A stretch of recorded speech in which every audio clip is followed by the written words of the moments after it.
Also, Garfield Scott in on the play. There again, the comparison in rushing yards, and you can see that Cal Poly continues to dominate in that department. However, Santa Clara has the edge in passing, so it's been pretty much of an even contest. Historically, the Mustangs have been more of a running team under Joe Harper, but with Craig Johnson as their quarterback, they have thrown the ball more, particularly with sprint out or play action passing. He's got Martin and Hannafin both split. Rolling out, looking to pass. Throwing complete to Martin, but out of bounds. And now a flag goes down at the 37-yard line as Jeff Harrison hit him. Pass interference, Lee. I believe the contact by Harrison is going to be premature. Perhaps we'll have a chance to look at it again. But the contact cannot be made while the man is attempting to catch the football. Let's listen. The call was made against Jeff Harrison. 17 yards on the penalty. Picks up the first down. Defensive pass interference. First down. Sprint out to the left. And I think you're going to be able to see this pretty clearly along the left sideline. See the Close. contact? It is very close. Pretty close. First and 10. The pitch to Jackson. Jackson picks up about 5 before he goes out of bounds at the 34. Mike Zinder, the man running him out. 3-yard gain. Jackson just a little guy, too. He's listed at 195, but I think that's with full gear. And weights in his shoes. He's out of Fresno.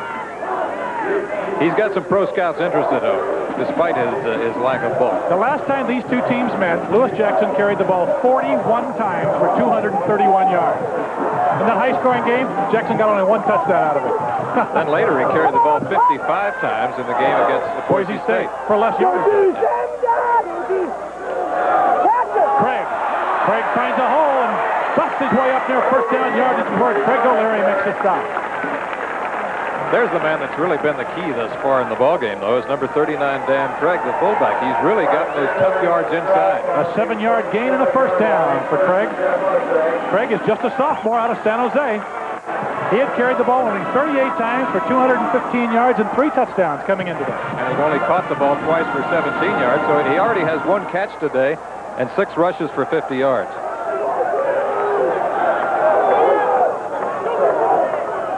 Jackson gets the pitch again. Gets a block from Craig. Tony Green ran him out.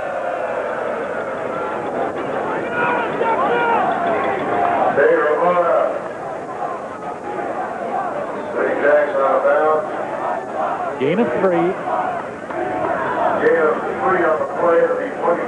Second down, still 7 yards to go. 10:20 left to play here in the second quarter. You see the score. Good situation because it's a run or pass situation here. Not when Lee Groscup was quarterback, it wasn't. It was a passing situation. And Craig Johnson, the Lee Groscup look-alike as he passes it right into the hands and out of number 83, Rick Jones. We did have that play at the University of Utah, as a matter of fact. Cactus Jack Curtis used to call this the old 39 running pass. He said that was the biggest lock in America. He said anybody can run that. You can run that play yourself, Ted Dawson. All right, there it is. He's sprinting out to his right. Fakes first to his tailback, Lewis Jackson. And once again, he scans the field and looks toward his tight end. Rick Jones had a shot at it. 4 of 8 for Johnston now in the passing department for 37 total yards. You know, Jones has 2 numbers. Jones is 79 when he's a tackle and changes to 83 when he's a tight end. The pass to Craig, he can't hold on.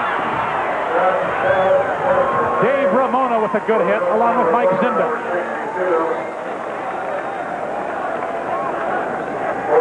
We hit him in a bad place.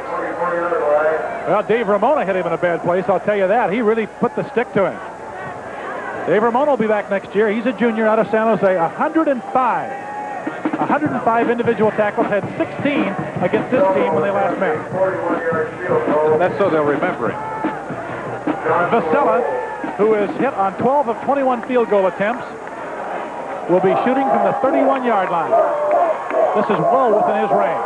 The ball is down. The kick is up. It's got the distance, but off to the right side. No good. The 41-yard field goal doesn't do it.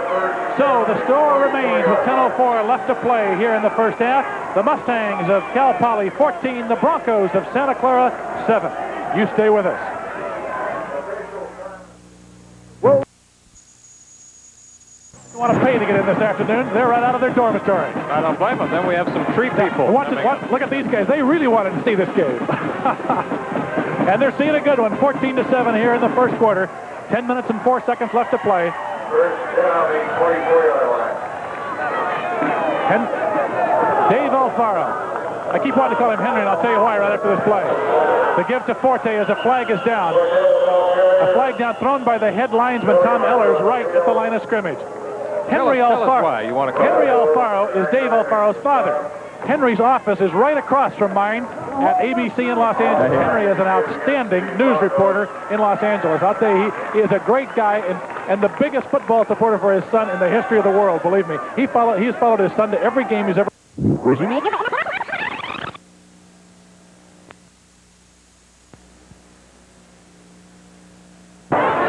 You see the rushing yards so far. Cal Poly with their balanced offense. 5-yard tacked off on the penalty. It'll be first down and 15 yards as Dave Alfaro, Henry's son, brings his team up to the line of scrimmage. I'm glad you cleaned that up. I'm going to be calling Dave Henry all day.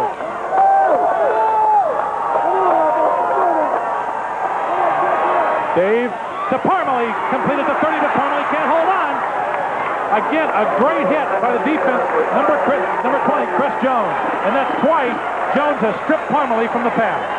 It looked almost like an instant replay of the last curl-in route in which Parmalee runs the good route. The ball is on target, and watch Chris Jones, number 20. Okay, let's watch the style now of Dave Alfaro. He is a classic drop-back passer. He has a good high overhand release, and he throws this ball with a lot of authority. There's the catch, seemingly, but look at the hit. The hit interrupts the reception, and they rule it incomplete. Good call. Chris Jones, a senior out of San Jose, has 4 interceptions so far this year, as Alfaro now is only 4 for 8, 34 yards. Alfaro, again across the middle of Parmalee. This time, he does not hold on again. Cal Poly is saying they intercepted, but the official run of the play says no. Edmund Alarcio and Mel Kaufman right there say no. The official says no.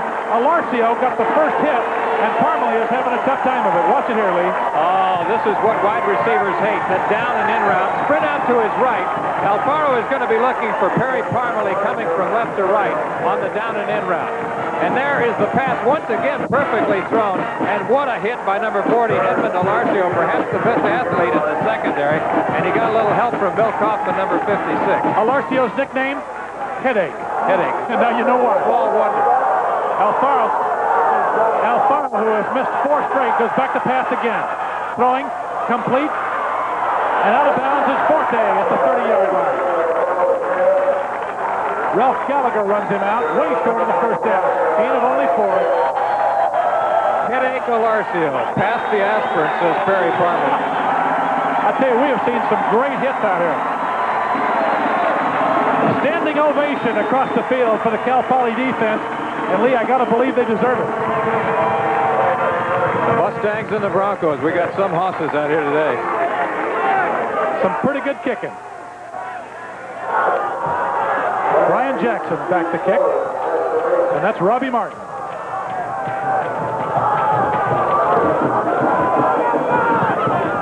Jackson again kicks it away from Martin. Good high kick. Out of bounds around the 25-yard line. Brian Sullivan is some kind of kicker. Division II All-American.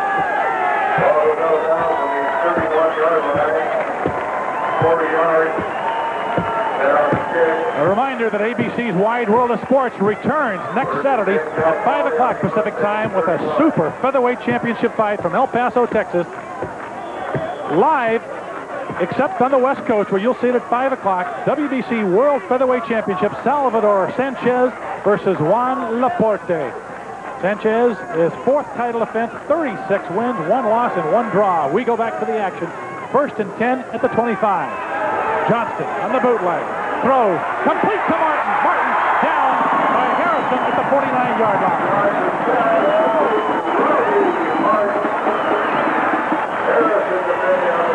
Now you can see why number 5 is the career reception leader for Cal Poly. This is the first look we've had at Robbie Martin in action today as a receiver. Spread out once again. He has thrown to the tight end of this. Martin is running a deep sideline route, and you can see the ball is thrown a little bit behind him. He reaches back. Harrison is right there with a kiss. Martin takes a good hit. He gets a shot. First down, 49-yard line. Robbie Martin, you see him over there with Joe Harper on the sideline. Gilmore replacing him in the lineup. That's Gilmore in motion. The give to Craig. Craig breaks the tackle at the line of scrimmage, but can't get out of the hole of number 62, Dave Ramona. Gain of 4 yards on the play.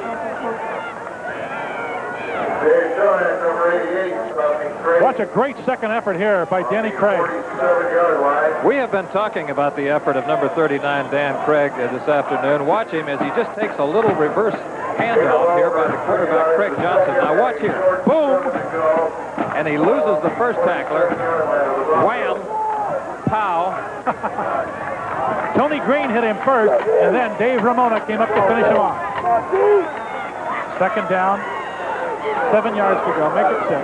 The give to Spiker. Spiker tries to turn up, gets a couple of yards before he's finally hit by number 23, Chris Lundy. Lundy, who was not supposed to play today. Greg Spiker doesn't play that often, but he's a good backup to number 9, tailback Lewis Jackson. That time on the same play that has been so effective for Jackson, the blast play off the left side. Spiker has a 49-yard carry for a touchdown so far this year. His longest of the year comes in with a total of 284 yards. That's his first carry of this afternoon's game.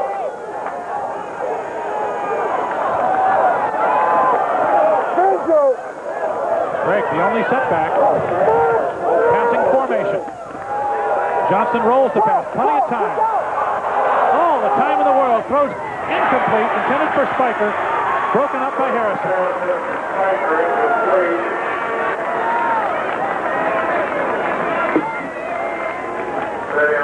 That's Greg Spiker, a senior out of Santa Ana. He's had 8 receptions so far this year for a total of 88 yards. Johnson is now 5 for 11 for a total of 55 yards. That's been their most effective pass play all afternoon. They sprint out to one side and flood a zone, and they actually have. They've got a wide receiver going deep. They've got a tight end underneath, and then either a fullback or a tailback sliding out into the flat. Tom Vasella back to punt on 4th down and 4. Harrison back deep. High snap. Vasella drags it down. Fairly short kick. Harrison calls for the fair catch and takes it at the 10-yard line. 34-yard kick, 7:31 left to play here in the first half. Let's go to this message from the NCAA. Sounds of college football, 1980 style. Who's he taking a picture of? Maybe of Ted Dawson. Hi to you, too. We're in San Luis Obispo for a great NCAA Division II semifinal championship game as Dave Alfaro brings his Broncos from Santa Clara up to the line of scrimmage. The pitch out goes to Forte. Forte's got some running room at the 10. Cuts upfield to the 15-yard line. LaCharles McDaniel out of Salinas makes the stop. Charles have been busy today. 5-yard gain for number 32, Tyrone Forte, whose brother Troy was the top ball carrier here a year ago, had 955 yards. But interestingly enough, Tyrone, who's only a sophomore, beat his senior brother out in spring training last year. And then Troy, who's his brother, got hurt in preseason practice this year. Tyrone Forte. 2nd down and 5. Alfaro gives to Gahey. Gahey breaks over the line of scrimmage across the 25 to the 27. Boy, he is a big, strong kid. Edmund Laurcio hustles him down. Gahey 6'3", 220 after an 11-yard gain. Gahey is a big fullback, but occasionally you will see Forte line up at fullback himself, and at 160 pounds, he has to be the smallest.